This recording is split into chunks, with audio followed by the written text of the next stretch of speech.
6 डिसेंबर संध्याकाळची वेळ.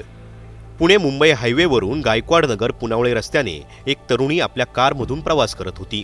याच दरम्यान स्कूटीवरून चुकीच्या दिशेने येणारे 3 तरुण तिच्या वाहनाला अडवण्याचा प्रयत्न करू लागले. कोणताही वाद नाही, शाब्दिक बाचाबाचीही नाही, तरीही त्या तरुणीचा पाठलाग सुरू झाला. तरुणीने आधी या तरुणांकडे दुर्लक्ष केलं आणि तिने आपली गाडी पुढे नेली. पण हल्लेखोर थांबले नाहीत. पुनावळे अंडरपास जवळच्या सिग्नलजवळ तरुणीने गाडी थांबवताच या तिघांनी तिच्या गाडीला चारही बाजूने घेरलं. डावे, उजवे, पुढचे, मागचे सर्व दरवाजे फोडण्याचा प्रयत्न करत जबर मारहाण सुरू केली. धक्कादायक बाब म्हणजे हा संपूर्ण प्रकार सिग्नलवरच्या उपस्थित 2 वाहतूक पोलिसांसमोरच आणि 100हून अधिक नागरिकांसमोर घडलाय. पीडित तरुणी मदतीसाठी आरडाओरडा करत होती, पोलिसांकडे मदतीची विनवणी करत होती, पण कुणीही तिच्या मदतीला आलं नाही असा गंभीर आरोप त्या तरुणीने केलाय.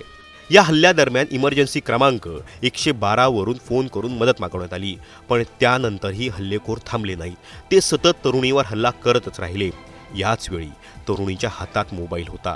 या तिघांपैकी एका आरोपीनं तिच्यावर हल्ला करत तरुणीचा फोन हिसकावण्याचा प्रयत्न केला. त्याच वेळी तिघांनी तरुणीच्या गाडीच्या काचा फोडल्या.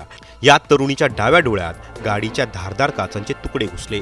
यामुळे तरुणी अक्षरशः कळवळली. डोळ्यात काचा खुपत होत्या, त्यामुळे तीव्र वेदना व्हायला लागल्या आणि रक्तस्रावही सुरू झाला. तरुणी मदतीसाठी याचना करत होती. या हल्ल्यामुळे तरुणीच्या डोळ्याला गंभीर दुखापत झाली. त्यानंतर तिला तातडीनं रुग्णालयात दाखल करण्यात आलं.